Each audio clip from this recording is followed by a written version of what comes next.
IBJJF.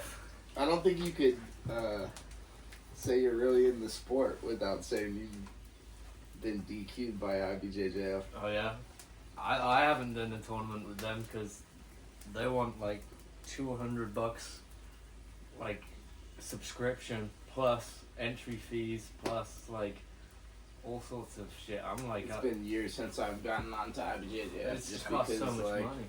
dude, there's so many dishonorable wins going on there, and like, that's really the thing we should talk about in jiu-jitsu is like, how are you gonna go out and get a DQ win and like get your medal and post about it and feel all good about it? Like, you're such a Leg reap. guys force a leg reap. That's They nuts. grab your leg, pull it Dude, across. I watched something Ah! wild. I watched something wild the other day. Mikey Rolls, the poor guy, everywhere he goes, something weird happens. The dude, they start the match. It was like 30 seconds in, he had a leg entanglement.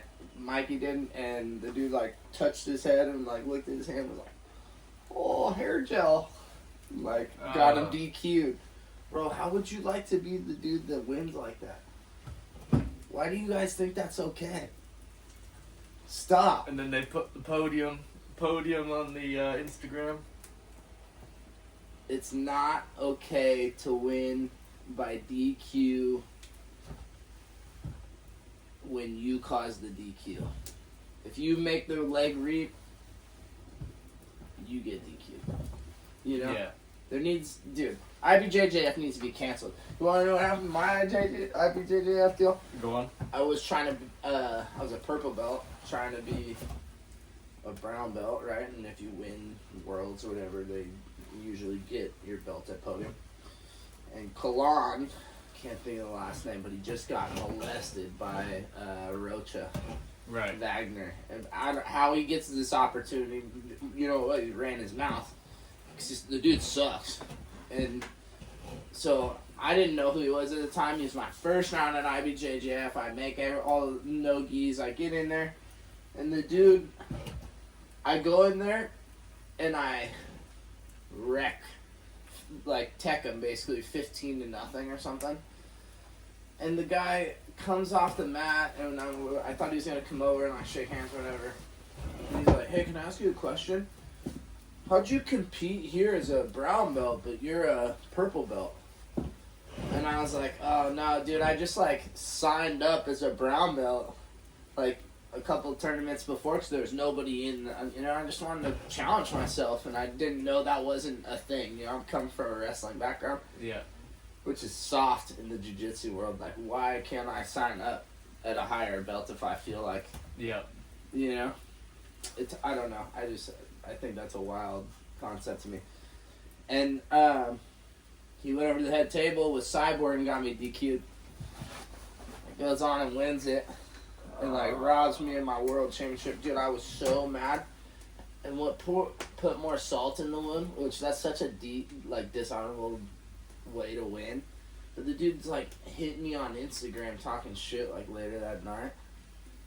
Like after, you know, and he's like, oh, you're pretty good though, but oh, you're on steroids. And I'm like, dude, I'm 160 pounds. Like, how am I on steroids? I've been 160, 170 since high school. You're nuts. I'll pee in any cup right now. Ironically enough, the dude's 220 pounds now. Right. We were both 160 at the time. Yeah. So I run into him at an ADCC later on. I was like standing there with Kevin Crane, and I like didn't recognize him because he's so saucy. And he's like, "Hey, I know you, bro." And I was like, "You're the motherfucker that got me DQ'd, bro. Don't talk to me like we're straight. Like, get out of here. I'm gonna slap the bitch out of you." We were sitting at fucking the back of like ADCC trials, and everybody was kind of looking at us sideways. But I was like, "Dude, don't even sit here and act. You robbed me of a world championship, you mark ass bitch." Yeah. I don't know, dude. Yeah. IBJJF has some whack rules. It just seems like it's full of snitches. Cancel them. Yeah. Cancel them. Done. Why are we fucking with these guys anymore? Don't give your money to IBJJF. Look what they just did to Pat Downey, and you know why? Because they hate that the wrestlers can come in there and just manhandle the jiu-jitsu guys. Well, guess what? It's time to like evolve. Jiu-jitsu needs to be on its feet more. You guys all pull guard and, Yep. learn to do the same moves you want to do, but, like, start them from your feet. Yep. Get into those leg locks, but start from your feet. Grab hold of the dude first. It's so easy to ankle pick a dude, turn the corner and act like you're passing it, fall back into a leg lock and snap his ankle in half, dude. It's like one of the best, most satisfying feelings if you hit it right. It's like almost like hitting a dirt bike and hitting a berm. You just like ride that berm. Dude, turning on our leg, right? When we're standing up from our feet, on the back of his head, snap, snap. Pluck his leg, run him over. Yep. And then as soon as his butt touches the mat, we're running into a leg lock, snap that thing back to it, or pass it. Who knows? What do you want to do? I don't know. Yeah, so the Pat Downey situation was he was in the finals, World Championship finals, right? And he was against some Russian. Yeah. And he choked the guy out. And when that fool woke up, he attacked Pat Downey. He didn't know where he was. Threw some hands. So Pat threw hands back. Woke up and was like, "How'd you get in my bedroom?" Yeah. I thought he was getting attacked by Pat Downey. I'd throw hands too. And then, but they disqualified Pat Downey. Yeah. Well, they wanted Even though to he anyways. Yeah. They were looking for any reason to take it from him, and It was self-defense. we all know he's a world champion at that point. So Yeah. who really cares? Let's cancel the IBJJF. I don't think. Mostly just the gi guys are keeping this thing alive, and it's all mostly Brazilians, because if you watch a lot of the Americans go out there, they end up getting robbed or DQ'd. I'm like, why are you giving so much money to these people to do that? If you stop doing that, they'd probably go out of business, and somebody who runs a better organization would be stepping in and doing so. Insert Craig Jones, insert CJI, insert Karate Combat, ADCC kind of is like in the same boat, but like people still look at it how like honorable it is to win it, so there's still like a little nostalgia to win that. It could keep it alive if somebody stepped in there and was like, hey, here's some real money at the athletes and not the drum solos before, Which I understand, like, getting people to want to watch, but like, I don't know. Everybody's got to play their part, and I think without ADCC, there'd be no Craig Jones CJI. There'd be no rivalry there, and like to have, just like anybody, you pull up into your gym, and it's like that one dude that's like maybe a little better than you, or like maybe he doesn't know it, or like his mental's off or something. And you can like sometimes get him, but like he's better than you. Right. Those kind of people push you. Right, CJI to ADCC, they push each other, right? And now it's everybody wins. The fans win, the athlete wins with more money on the line. Like, why wouldn't you run it that way, right? You need rivals. Right, exactly. Rivals. Competition is what you need. Totally. Yeah. If somebody owns a market, then they don't have to worry about their employees or. And essentially that's what their athletes are, employees. Yeah. For their organization, because they're making them money. Let's be real, like, people are tuning in watching jiu-jitsu. I don't know about you, I went to ADCC, they sold out that arena. Don't tell me there's no money being made there. Right? And yes, I know it takes money to make money, but like, concessions and everything else, somebody's getting a fat check and they're going home and they wouldn't do it if there was no money in it. Right. Well, they say it's for the love of the sport, right? No, nobody does it for the love of the sport. I don't know, dude. I love the sport. I've been poor and homeless and living in the back of my truck. Dude, I feel like kids these days don't want it bad enough anymore. Like, I literally slept in the back of my fucking little Jeep for one solid year, crab fishing, broke, trying to figure out a way to, like, train and have money, Right. And like spend most of my time training, like be a mat rat. How many other guys are doing that? You see it on the Daisy Fresh crew all the time. Back when they first got started, guys living in the back of their, sleeper truck, whatever that was, and sheds in the back. So I want to grab these kids up and like show them like, hey, there's a way to be homeless that's like sick. You know, you can grow your own food. You can collect all this wood and materials from construction sites around here and scrap out and build a little tiny house so you're not sleeping in a shed, and here's how you do it, and make it a little better every day. Right. You know, and like, let's all do this and train, you know, and then all of a sudden here come the cults, you know. That's how a cult gets started. But right now we're lacking male role models to grab those kids. You know what I mean? They were Brazilians that just came over and all they knew was jiu-jitsu.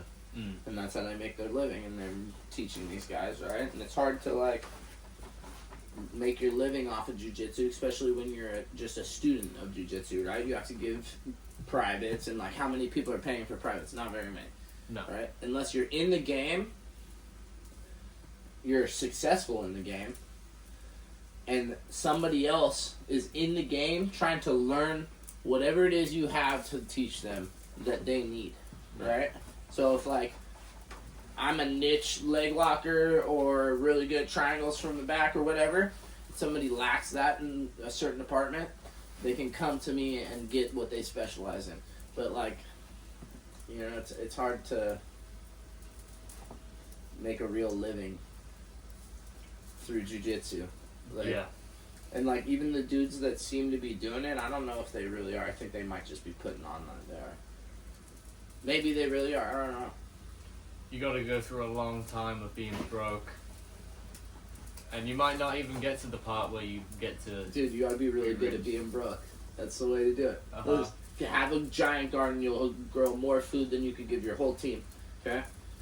It don't take very long to do during the day. You can train and you can do a little gardening. Have some chickens, you know. If you're running 50 chickens or 25 chickens even, you should run 200 chickens, okay? Because now it's the same amount of work. You're putting waters out, you're putting feed out. It's the same amount of work. Maybe a little different dollar sign, but at the end of the day, you'll have a couple extra eggs. You can throw the homies, you can, right? Who doesn't want to buy home-grown eggs? Like, I love them. I don't know about anybody else, but I know I would buy if I didn't have access to them. Yep. So, just understanding and knowing how to be broke. Like, dude, you don't have to live in a shed. Like, go build a little tiny house, right? Oh, I don't have any money to do that. I don't know how to do that. Dude, just start, right? Mm-hmm. YouTube. It's one of the best teachers in the world. There's no excuse for being broke and poor anymore, right? Like, and like, being rich doesn't have to be money. You can have, like, the things you need, right? Everything you need. I cook the steaks, I grow the food, I have the crew of boys that help to do what we need to do. Yeah. It's almost Dagestani American. Right? Yeah, that's like, a good. Because that's yeah. how all these dude, Yeah. the Russians are more American, some of these guys, than the Americans are nowadays. You know, that's how America used to be, was kind of how Russia is now. Right. They all were a bunch of cowboys, dude. Yeah. Like, look at all the top guys in the game. They're farmers. They are, yeah. You know? Shout out Bryce Mitchell as well. Right. One of my favorite fighters, dude. Yeah. He's one of my favorite hillbillies. Bryce Mitchell's the man. Yeah. I like how he built his own house and everything. That's what'll, you know, winning some money and doing what you want to do on your own terms. Mm-hmm. Jiu-jitsu guy as well. Respect. Much respect, yeah. I'd like to get the opportunity to roll a little bit. Yeah. I think I stand well against dudes like that. Yeah. Trying to find some matches. Hit me up. Who's number one? You know, I need the UFC Fight Pass. What is it, Fury now? Put me on, dog. Let's go. Yeah. Be out here choking dudes. UFC Fight Pass. You gotta hit Muffle up fuck the... every one of you motherfuckers. Yeah. You want to hear a good story? My daughter got sent home from school. Oh, yeah? Yesterday. What's she been doing? She threatened some kid to muffle choke him. I was like, this is my karma, dude. I knew this was coming. I called my mom and told her. Like, a boy or a girl? A boy. And she probably would as well. Most definitely would. She hits me with it. She's good at it too. She'll hit you like with the nose right in the crook. Oh, Yeah. cap you. She's a pro at it. She'll like, and then back it with the other hand. Uh-huh.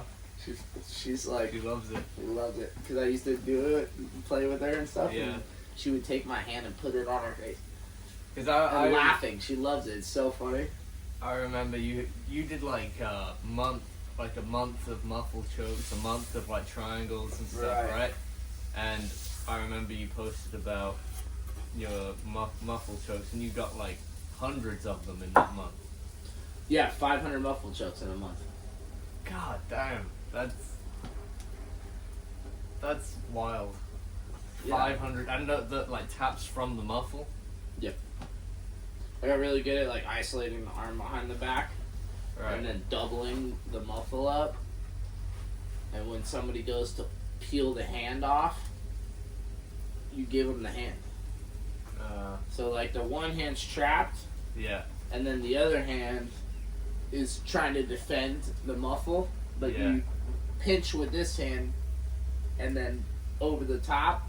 So you're giving them the hand to like, they think they're getting loose, and then the panic goes off, and once you get that alarm just set in, it kind of, you know, they tap, tap, tap. Yeah. And then they hate you, they don't want to roll with you anymore. I love those muffle chokes. I started It's, hitting a few. it's as dirty as a wrist lock for sure. Well, people get angry about it. I remember I started hitting Why are you mad, bro? some open mats. I said to someone, because I hit him with a muffle choke, and he goes, that was a real dirty move, right? Duh. And I said, well, it's only dirty because it pissed you off, Right. you know? Yeah. You allowed it to affect you. The fact that you got angry about it made it a dirty move. We're in a mental warfare game here. This You is know? chess, baby, not checkers. Yeah, Okay? many times I get wrist locked and I can muffle be the best choked at and- shooting. I can be the best at leg locks. I can be the best at triangles. But if I suck at getting stirred up, right? If I can go in there and just like shake a dude up, Yeah, McGregor him is a good way to put it, right? That's good. If you study the fight IQ, like how these guys go in there before they even fight and just like not talk shit, but like hit them where it hurts, right? And like even in the fight, Nate Diaz laughing at dudes or like this Slapping is them. psychological warfare, you know? If you treat a dude like a bitch, yeah, he's probably gonna fight you like a bitch, right? yeah. You're gonna get all angry. Well, like you said, Conor McGregor, prime Conor McGregor fighting for the featherweight title. Jose Aldo, undefeated in 10 years, pound for pound #1 guy at the time. Got talked shit to for about a year. So angry that he ran at McGregor, no technique, swinging right and left hooks, easy pickings, got sniped 13 seconds, it's all over. Yep. And if you look on paper, Emotional. Aldo is probably the superior all-round martial artist. But when it comes to getting rattled and who's good under the lights, McGregor was the guy on the day, and you know, I feel like they could fight a bunch of times and McGregor would always, you know, get under his skin and catch him. You know, you got to believe that you're going to beat them. And, I don't and know, that's- that might be a different fight, dude. If, No, if Jose's got really high fight IQ, where I think he would evaluate and be like, man, I just went into that so emotional, and I ain't gonna let this happen. Dude, one time I was fighting in Visalia, and these guys on my way to the cage are like, fuck you, you suck, you're a bitch, boy. And I like wanted to fight them on the way into the cage, Right. and it like took me out of what I was like doing. And when they announced me everything, the dudes were just right here yelling, fuck you, Bob. Yeah. And I ended up going there and losing a decision. I didn't even get fucked up. Like I ended up going to a concert and falling off a cliff the next day, but that's Right. a different story for a different day. But fuck you, Chris Avalos. I'll fight you again. He's the champion in A1 combat right now. I'm like, what's up, dude? Like, yeah. A1, give me a fight. I'm gonna show all my text messages to all these promoters. Yeah. Well, I think that's where McGregor kind of ran into a brick wall with Nate Diaz. because Nate Diaz didn't get rattled by all the shit talk. He was just like, I'm not a bitch. I'm not gonna go out of my game like all these other guys. And then Nate just ran his game on him, and I think that shocked McGregor a little bit, getting slapped in the face, getting punked a little bit in front of everybody when you're the best, most popular guy on the planet in MMA, and then he gets choked out. And same with Khabib as well. Him fighting Khabib didn't care about all of that. I mean, he did jump the cage afterwards, but he locked in. Khabib took it personal, dude, and that's how it should be. When I show up to open mats and stuff like that, it's like, dude, you should have that, like, kind of chip on your shoulder. Like, how dare you think you can, like, get around with me, dude, you know? Yeah. How dare you think you can even, like, hang with me? Let me show you. Ba, ba, ba, ba, ba, ba. Yeah. Leave it at that. Fuck them up and bounce, you know? Do you get guys that come up to you at open mats? Because I just see you going around just being like, you come here, and then you tap them like 5 times, and then you grab someone else, you come here, and you tap them 5 times. I love going in and do open mats. It's like my favorite thing to do. Whenever I travel, I pull up to as many gyms as I can and hit as many rounds as I can. And when I hit new places, like, I will get a guy that is like almost territorial, you know? The mat enforcer. You want to roll? And it's like, yeah, alright. And then when you fuck him up, it's like, nobody else really has.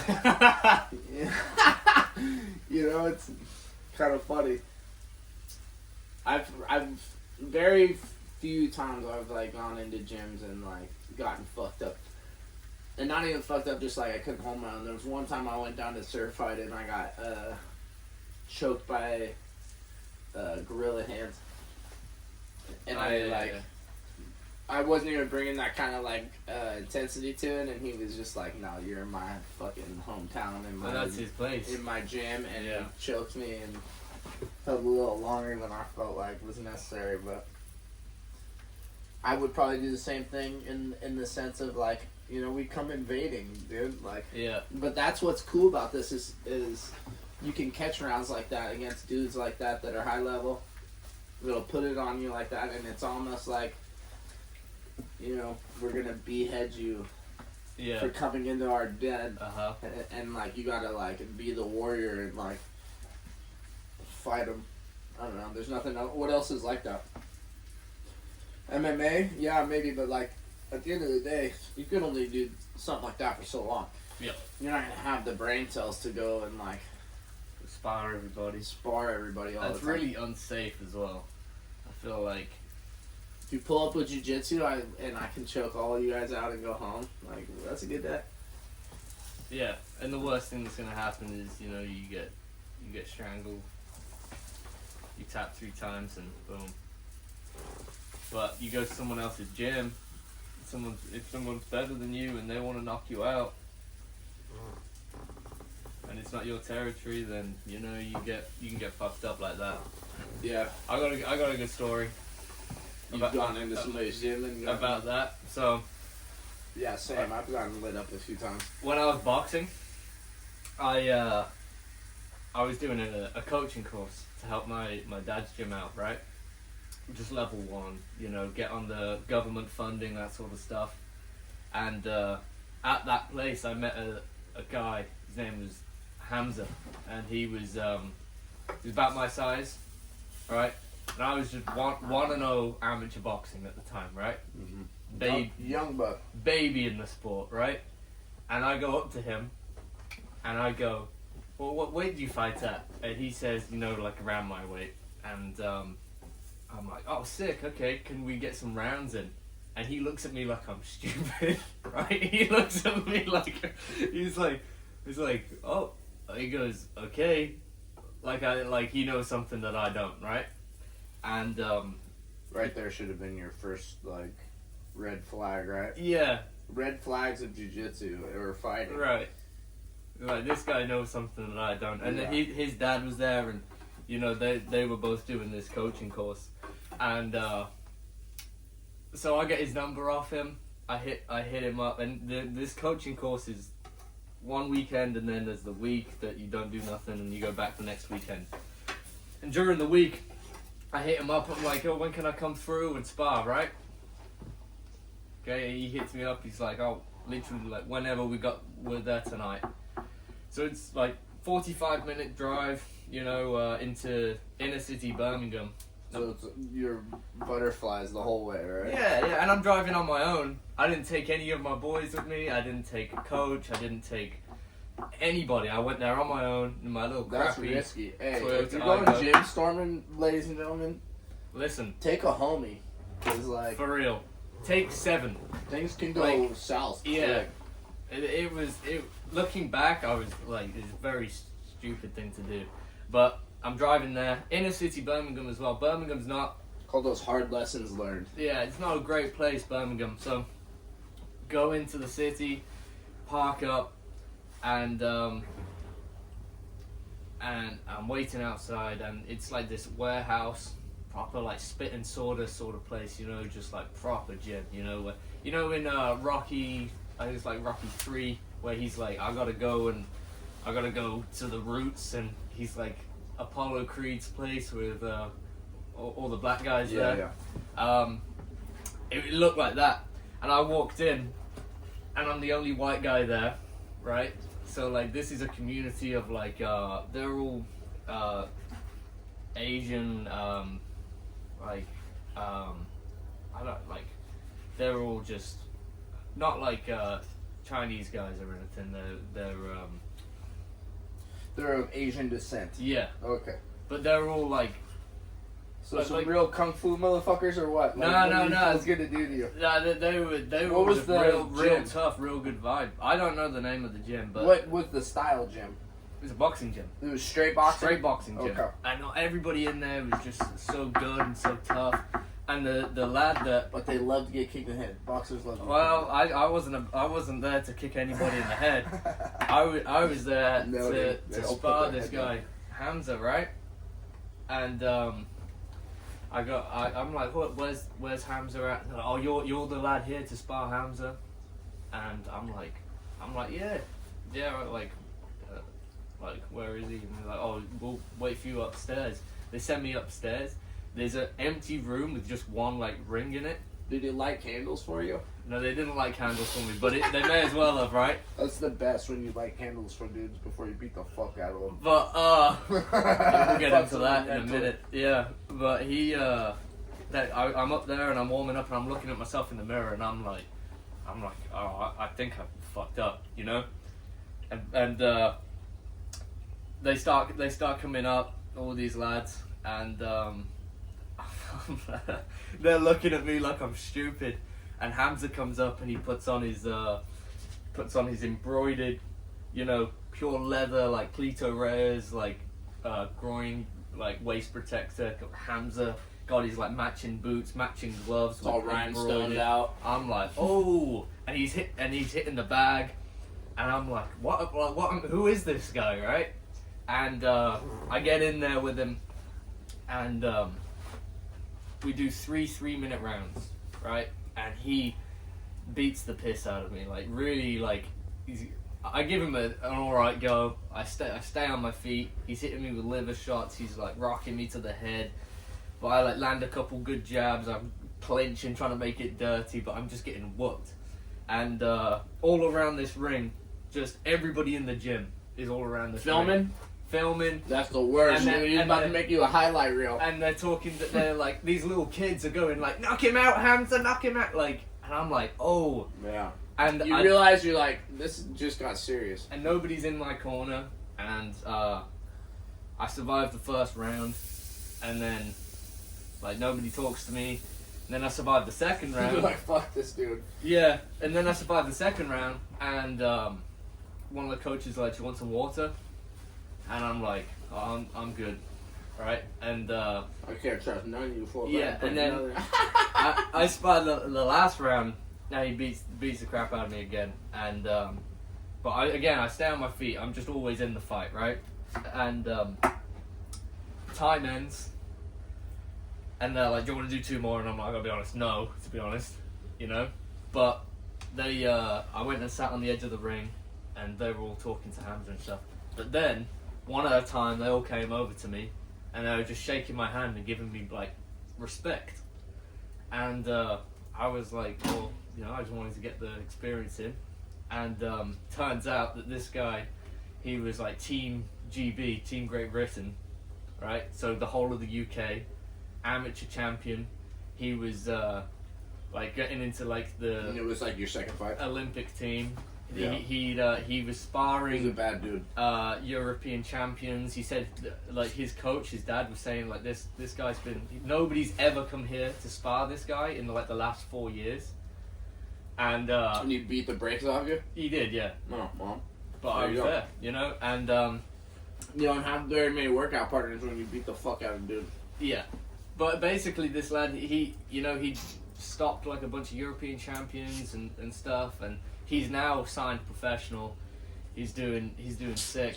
But yeah, they were like really, like, I earned their respect, you know. They just saw the toughness and stuff. But that could have gone a completely different way, and I could have got slept, and they Your had to lights drive off, back, man, and then you got you know. put online. But that sort of stuff. Saw yourself as a reel a couple hours later, Uh-huh. and it went viral. And you're like, dude, I didn't even get paid off that. Yeah. Fuck. You know, and I had to rely on a lot of toughness for a situation where, you know, like I Probably shouldn't have been in. I the shouldn't have first put place. that in there. So like, you know, there is this part of, you know, go out there, put yourself in like these situations, but you can't just be Do it smart. do it smart. And go get tough training, go get tough rounds, but go get tough rounds with Listen. people you trust. And I enjoy invading gyms and doing you know, open mats, and like when I call it invading gyms, it's because like at the end of the day, dude, if you're not from that area or not from that gym and you show up and it's like, who's the new guy, and all he thinks he's good, they're gonna come after you. They're gonna go hard, and you got to be ready for that. Otherwise, you're gonna get your joints blown apart, or you're gonna get choked unconscious, and Yep. somebody's gonna get on film because like somebody's homie sitting in the corner filming you. That's the But that's reality normal. of what's happening now, you know. yeah, And like, I'm not mad about it when people do it to me. I watch all these 10th Planet guys film me all the time, and come back, and then sometimes my moves don't work. yeah, Guess what? It makes me better. yeah. I ain't mad about Now it. you gotta find something that works. And you just, you know, made the whole sport evolve a little bit, because now, you know, they're doing what you were doing, which they weren't before, and you got to do something different. Yeah, Evolve or die, right? yeah. So, But you know, having those tough situations, that you can really lean on that when, you know, you're lacking a bit of confidence. Like before I go out to fight, I think about stuff that I've done like that, where I'm like, it ain't gonna be worse than that. You know, like, your worst moments? yeah, and how you got through them. You know, Yeah. the situations like Whenever that. I do rounds that I'm like, that guy's a monster, and he just stole my soul from me, right? Yeah, And then you're about to fight somebody else who's not even half as scary as that guy, and you're like, I right. do way better with this fool than he would die, so I'm gonna Yeah. kill this guy. Yeah, jiu-jitsu math and MMA math. It's a funny thing though, because it can be Well, it wrong, doesn't. right? It doesn't work like, oh, that guy beat that guy, you know. So, and I beat him, so I'm definitely gonna beat that guy. That doesn't.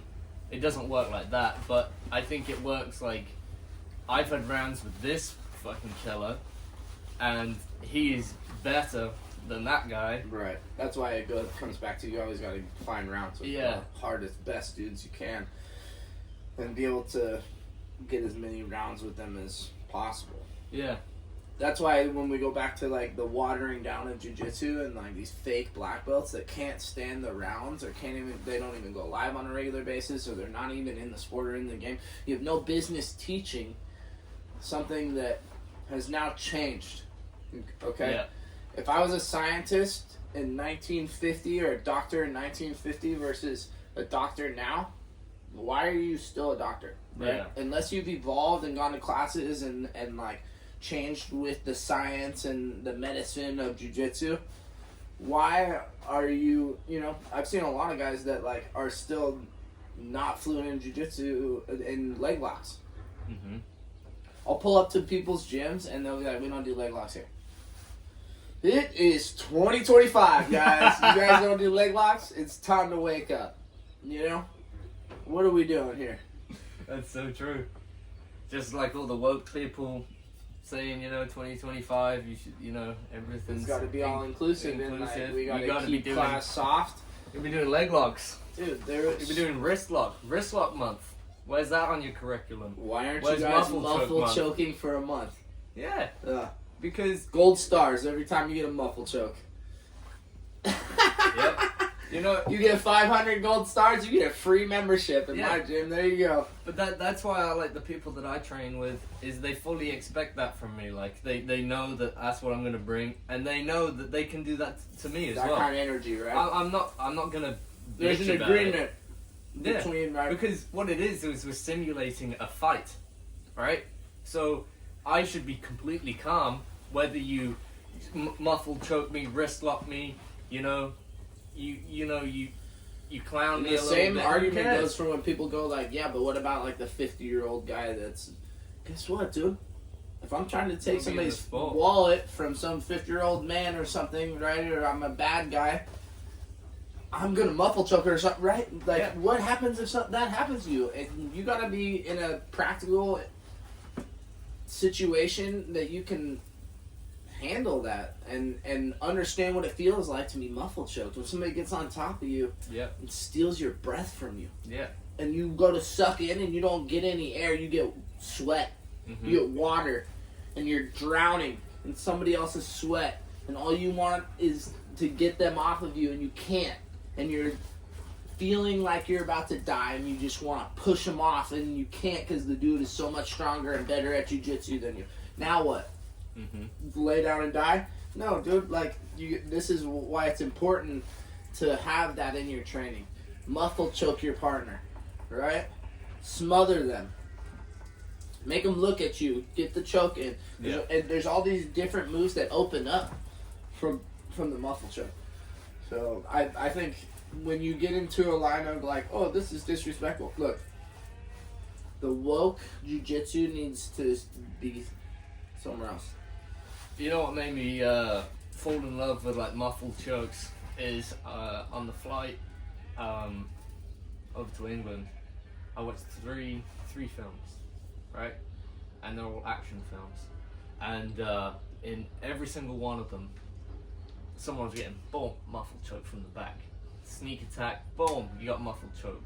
And it's more common than you would think. They were killing people, and you think like, you're I'm trying to keep you quiet there, boom, dude, and then you snap them down and you just hold them there. You can also force feed people shit with a muffled choke. Right. If I can get something in your mouth, boom! You can hit them with something that's going to put them to sleep. Yep. You can keep them quiet. You can get them loaded into a car. There's muffle and stab. Listen, you're dead. You should be practicing the muffle choke and practicing how to get out of the muffle choke and turning your head and being able to defend these things, because let's say this is for self-defense. You're going to need it for self-defense at some point if that's really like a thing when you're trying to scream. The person is probably going to be trying to shut you up. Okay? If it's not for self-defense, you're going to need it for competition, because I'm going to muffle choke you. And I know a handful of dudes that are out there trying to terrorize the world doing the same thing. Yeah. Okay? We're muffle choke the world, baby. I'm going to make it my new slogan. Buy my t-shirts. I'm going to, whoever can put me on like that, I'm going to start making t-shirts. Mm-hmm. You know, here we are. This is a new time in jiu-jitsu where it's almost a little more disrespectful because the wrestlers have gotten involved. It's a fight under different rule sets. Just because I can't hit you doesn't mean it's not a fight. I just think the culture, dude, like, look at it. I thought it was always going to be, like, kind of destined for jiu-jitsu, was the wrestlers were going to all kind of get bored of doing wrestling and they come over and they do jiu-jitsu because it's a pretty natural progression. It's the vape pen that leads to God knows what down the road, right? It's your gateway drug. Yeah. Okay? So when you wrestle and you get good at wrestling, then you go to jiu-jitsu and you just learn not to lead with your head, because a lot of wrestlers like to get choked.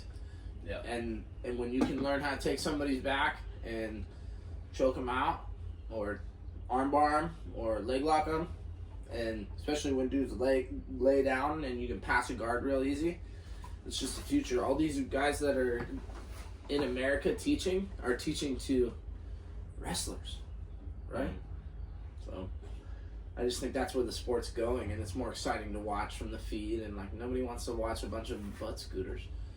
No. Right? And this coming from a butt scooter. I play down all the time, dude. Like, I'm not hating. I'm just saying, when it comes to, like, watching the sport, like, it's way more fun to watch two guys go out there and try to take each other down and choke each other from their feet.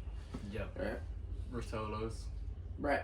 Tackett's and those guys, Cody Steele, all the best show guys, maybe not fundamentally the best jiu-jitsu. Mm-hmm. Like, if you got into like what jiu-jitsu is the best in terms of, you know, scoring and skill set and stuff like that, like, you can split dice every which way. For me, if I was wearing a hoodie and my jeans and we were rolling, could I choke you out and break your arm and do everything I need to do? That's why I think it's more relatable, and I think, like, instead of a gi, we should be rolling in hoodies and sweatpants. Yeah. I do it every day. I think That's what I do as well. you can literally feel the gi and, like, know what you can grab onto and stuff. It's like, the only difference is, like, you're probably going to get it ripped every once in a while. Yeah.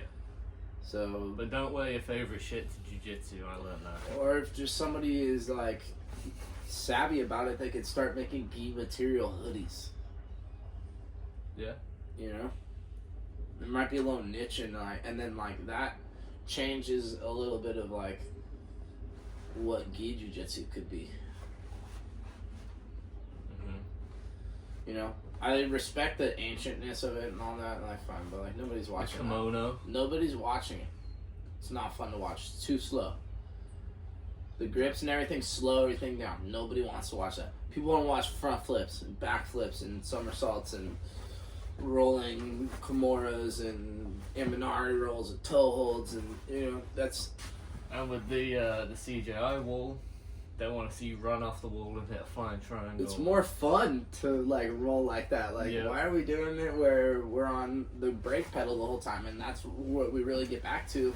And it turns into, like, an ego thing, is the old men of the sport, like, really like the gi still. And they want to be able to hold on, slow you down, and old man choke you with their gorilla titties because half of them are out of shape. And if you're getting upset about this, I'm talking about you. And the old men are the ones that are teaching the sport. Right. So that's why And they're it's still dictating who's It's getting like, belts. Everybody should be wearing a gi like me. Right. Because I don't Turn, want to do face it, the so. wall, bend over, tight belt, like whatever it was. I don't know. That was weird to me, and I was like, I'm out, dog. The first day is weird, you know. Yeah. And like, I went to a no gi school where they didn't do that, you know. And I always was like, why don't we roll a gi here? And like, now that I look back, I'm like, thank God I didn't roll a gi. No, whack. I did it for about like 8 months, and I never really got into. If you get really good at no gi, you can put a gi on and go gi dudes up. I've done it before. It's just jiu-jitsu. I've literally made it to, that's the match that got me kicked out, because I was just like so jiu-jitsu hungry that I was looking for every tournament I could, and So you I put a gi signed on? up for a gi tournament, and there was nobody in the purple belt, so I was like, I'm gonna sign up for a brown belt, even though I'm not one. Right. And did that, made it to the semifinals. I think I got choked in the semi, or made it to the finals, and then I got choked in the finals, which goes to show you, if I can make it to the finals, my very first gi thing. In a brown- I've brown only belt? put a gi on 5 times in my life. Yeah. As a brown belt. Yeah. When I was a purple belt, Yeah. even worse. Okay, and then evidently in terms of IBJJF, you're not allowed to do that if you ever compete up higher, which makes sense. Don't get me wrong, that one makes sense to me. But like, if you're not a purple belt and you compete at a higher belt, they should acknowledge that. Like, hey, good for you. Way to like step outside of your comfort zone and like challenge yourself. You know, but it's like, no. You could never compete again at where you're supposed to be or whatever. Which for me, it's like, fine, run everybody together. Yeah. Run them all together. I fucking like that. That's why our ADCC wins in my book. You might get a blue belt, you might get a black belt. Depending on if you're the number 1 seed in that, you're probably going to get a blue or a purple belt all the way to the finals or semis at least until you run into somebody else good. Which is what's up with bracket selection here and who is seeding these motherfuckers. That's what I want to know. Yeah. Back to the Overlord Council, dude. If you have a council, these guys that can like sit down and be like, hey, remember in wrestling it would be like a coaches meeting, and they would like bring a case for it and be like, my guy's beating this dude, and this dude. He should be seated above him. Right. Hasn't gone against him, but he's gone against him, and they look at everybody in their bracket and like the wins and losses, and like now with AI they should be able to do it pretty easy, and then let them run in how they should, right? Yeah. The guy that earns the number one seed should have the number one seed, and then it should be random off to the next, right? So like you could still have those like dark horse gangsters pull up first round in a pigtail even and win the fucking tournament. You know? That's how it should be essentially. Which is it's not, because you end up having dudes that are like I had my USA team one of the team members' brother like first or second round for trials. And then you're like, dude, like these guys are gangsters. You're getting first round gangster fights basically that could be main shows anywhere, right? And then other dudes are getting fed white belts and shit till they're like semifinals. And then they're fresh. Yeah. Talking of US trials, I remember watching your the finals match of the trials, and I feel like there should be no time limit on the finals. I feel like it should go to a sub, or at least a long match, because I just really don't get how, you know, just earning like a handful of points and then they're trying to bring that to the Olympics, right? So they're just specific. They're modeling it off of like freestyle wrestling almost, right? Or off of I think freestyle would be the closest one. You can get push out points and stuff like that. Right. Which there needs to be some sort of point system in order to like. What if you don't have a sub? You know, you can't be there all day long and run a tournament. Yeah. So like that's the problem with it. Any good rule set, you go against somebody that's like good at that, they're gonna play the rule set. That's what I mean, and I feel like that would ruin the sport a little bit. It does. I mean, like that's where we are right now. You don't really see who's the better. That's what really annoys me. The way you as end well. that, well, you stop that. Did you put $1 million in a suitcase, lock them in there, and go fight till the death, right? Fight until there's a tap. Yeah. I don't like the way the CJI finished. Nah. They should do another round. Yeah. Especially, it shouldn't be like up to the coaches and say, dude, do another round until somebody gets tapped.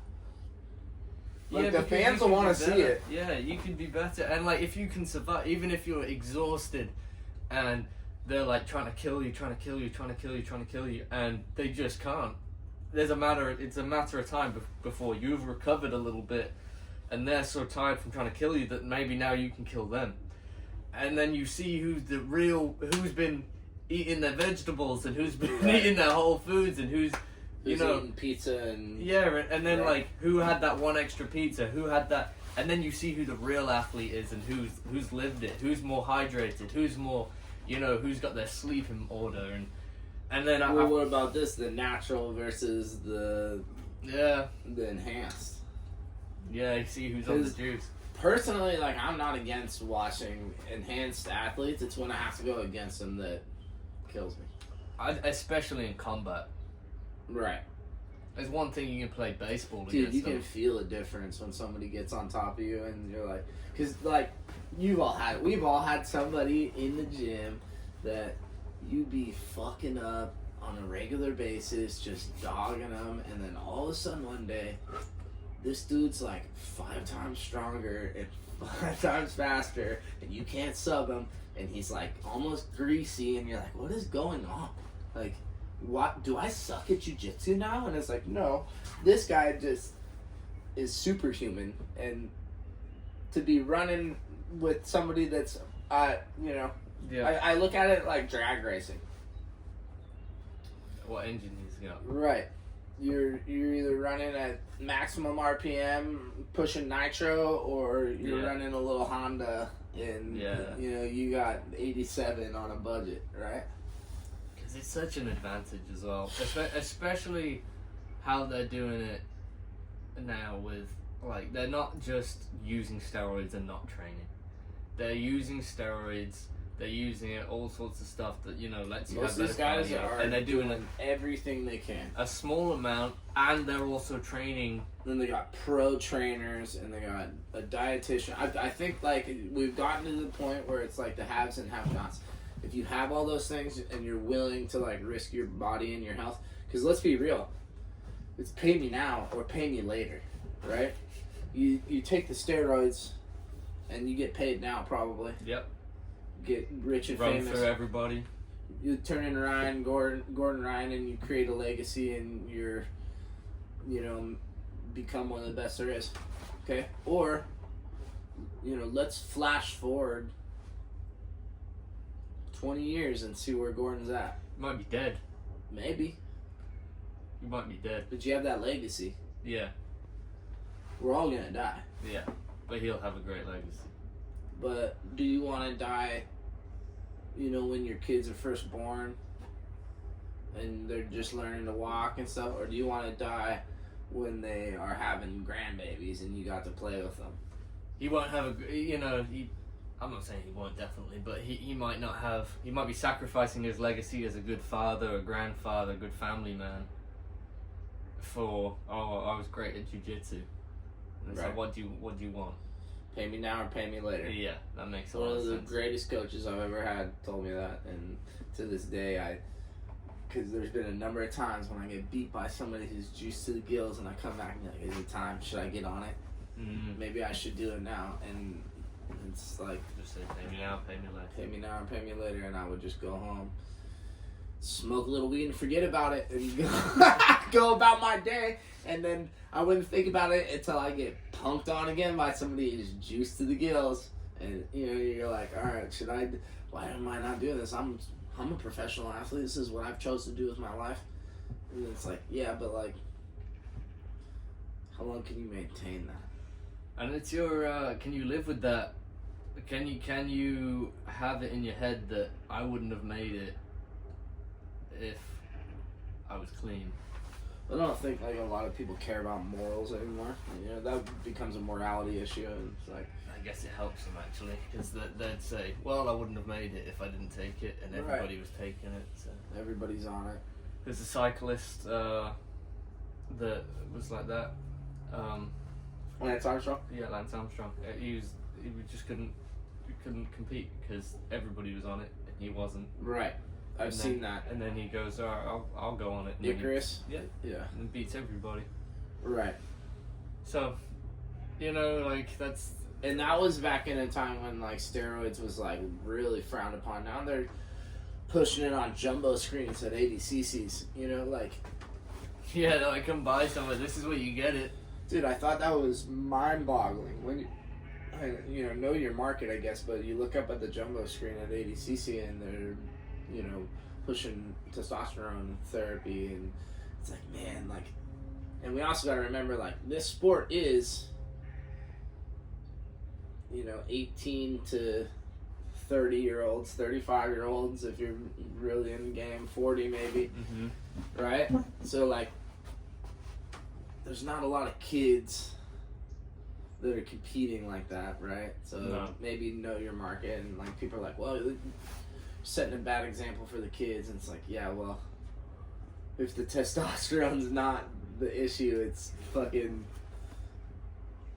Craig Jones doing blow, coming out of man thong, and fucking, you know, kissing what arguably could be a man in Gabby Garcia. you know, this has become a freak show. You know, we've reached the Roman times where, you know, give them entertainment and free food, and Yeah, they won't rebel. Yeah, I remember seeing a lot of kids on podiums doing this, like signifying nose beers, as Craig Jones calls it, saying that they're doing coke on podiums as a pose, and it's like it's Somebody it's who's funny. never done cocaine in their life, let Craig Jones be Craig Jones. It's fucking America, dude. Welcome to America, you fucking Australian. You can do whatever the fuck you want, right? It's Sure. freedom of everything. But with that, no, probably don't let your kid watch Craig Jones, right? Yeah, that's on them. Yeah. Hey, dude, like, think about the example you're probably setting. No, I'm a terrible example. Do not say I should be an example in any means, but, like, at the end of the day, I try to think about, like, what my kid's gonna, you know, hear, or See. what the little kid that comes and trains is gonna say, or see, or hear, and, you know, cocaine's probably not it. No. Yeah. All the people that did that around me, they didn't end up very successful, or, you know, No. problems. Yeah. Cool. Do you want to wrap it up there? Yeah, we could definitely wrap it up there. Guys, get ready to check out our new line of t-shirts, and we're going to start doing some CSA boxes.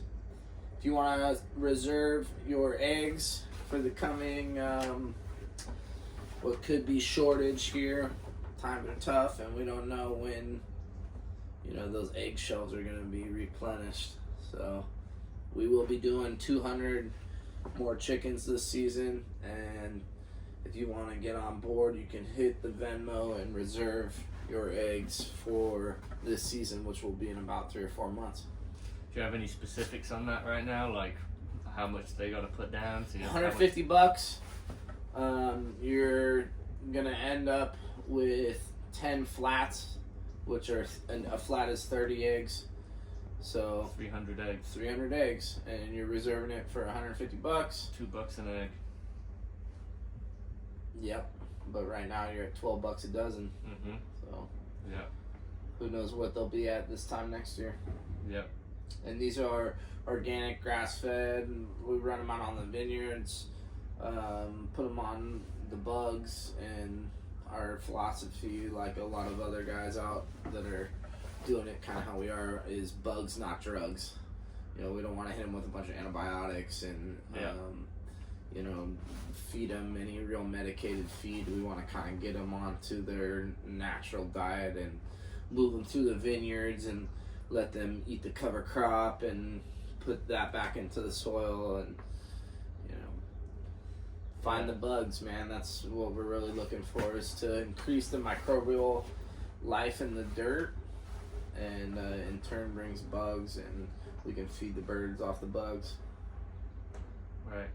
There's a lot of benefits from eating off of these eggs rather than the ones you get in the. You get eggs from the grocery store. That chicken's lived its life probably in a cage or in a barn on top of other chickens, or eating grain that's soy based, and you know, you are what you eat at the end of the day. So if your chicken's eating meat and, you know, going after protein, there's probably gonna be a higher protein content, and like you can really tell in the egg yolks for me, dude, when I bust one open and they're just a lot richer. You can do a side by side, dude. You don't have me tell you. You could go to the store and buy one, and then come out to the farm and get one. Yeah. And we could do it right by next to each other. Maybe we'll do it on the podcast so everybody can see. But same thing goes for the meat, guys. And like, buy local, support local. Go hit up all your local producers. Ask them where their meat's coming from at your grocery store. If it ain't local, don't buy it. You know, it might be, at the end of the day, it'll be cheaper if you buy a wholesale cow. And I know everybody can't do that. Go with your neighbors. Quarter it up. Halves. Who knows? Work with your farmer. They might be able to cut you a deal or something. So, let's change the way America eats and bring it back to the farmers that are down the street. Yep. All it takes is one person at a time. No doubt. So Alright. stay dangerous out there, guys. My warriors of the night. Yep. Stay frosty.